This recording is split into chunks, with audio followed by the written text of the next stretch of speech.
Okay, the next templates are first, when you want to give the illustration or when the time has come to illustrate, to cite an example, to cite an instance, है ना? So you can write here to cite an example dash dash dash whatever is your matter, first and foremost. What does it mean, first and foremost? First is first and very important, first also and very important also, that is foremost. Okay, then we use the word foremost. So first and foremost, blah blah blah blah, then firstly this, secondly this, then don't say thirdly, say consequently. You can use the word consequently, means because after that this will be there, right? So this line can be used very easily and it's very good to use. Next is to expose cancerous spot. It means we can here identify what is the cancerous spot. What do you mean by the cancerous spot? It means what is the point that is cultivating these problems, है ना? What are the issues, what is the actual point, what is the main reason at the grassroots level that is cultivating or that is spreading other things to happen. So we need to identify, we need to expose the cancerous spot.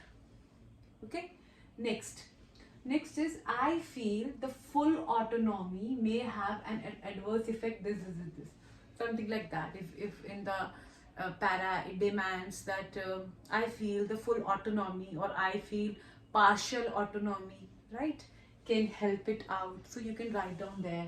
Then I am going to scrutinize. Okay, scrutiny part. What do you mean by scrutinize? Scrutinize means the same. I would like to magnify. Okay, I want to see through the magnifying glasses what is the problem happening there, and I want to see in the big version, I want to see in the wider version. So I am going to scrutinize, I am going to find out the profound, I want to know from the depth, okay, in the water. So I am going to scrutinize on both aspects. I would like to scrutinize on both aspects in further para or something like that, etc. Next, to begin or to initiate or to instigate, as I told you before, to begin, or I can write down here only, to instigate with one side of a coin. Now that's a good line. We say that there are two sides of a coin, head and tails. In the same way, one measure or one any collective measure, anything that comes with boon and bane. So there on the first coin, if we look at the thing, okay, if we imply this kind of measure in our society, okay, one side this thing will happen, but on the other flip side of the coin, these problems can arise.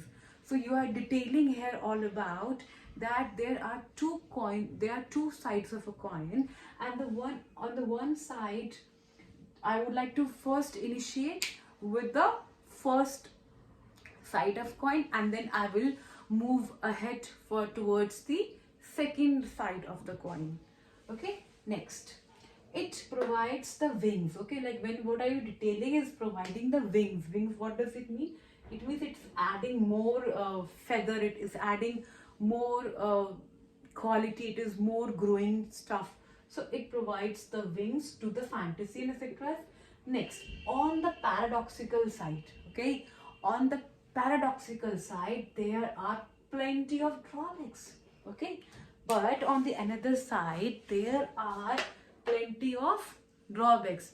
I told you what can use the word in the place of plenty, many and numerous and plethora, because at least make sure that you learn 1, 2, 3 words, at least very good words for a particular common used words that you can use anywhere, right? So it would be very helpful for all of you, because you are under so much pressure that I cannot expect you to learn everything, that is for sure. So at least We learn in the crux, we learn in the nutshell, and we, in the nick of the time. Okay, so in the nick of the time, what does it mean? In the nick of time means before the time or within the time. You have to wind up, you have to wrap up all your learnings.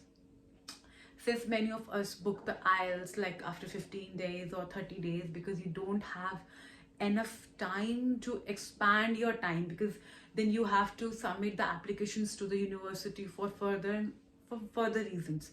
So in the limited time, in the nick of the time, you can do the things, but you need to be full of the beans. You need to be full of beans means you need to be very much energetic. You have to be very much energetic, you have to devote a lot, you have to, you have to keep yourself in a one way. That's it, that you have to do this, you have to crack your exam, you have to, nourish your learning like anyway. It's not all about ratification, that you have to, just do the cramming and the ramming. No, you have to learn by heart, you have to understand, you have to bring into the practice. Then only the stage will come when these things, when these idioms and the phrasal verbs, and then vocabulary, the rich vocabulary will come in your use, and you will be very much like, you will be just like a native speaker, that you are very much familiar with those words, that you don't have to think and then to bring in your translations, right? It is very spontaneous, whatever, because you need to bring a lot of spontaneity when you're talking to your examiner, that, because you have to somehow knit a story, you have to fabricate a story, and in the meanwhile you have to use the good words. So when these two things come together, so it can create a little problem to you. So before that, prior to that, be well prepared, bring all those in your functioning and in the practice. Wish you all the best. See you the next.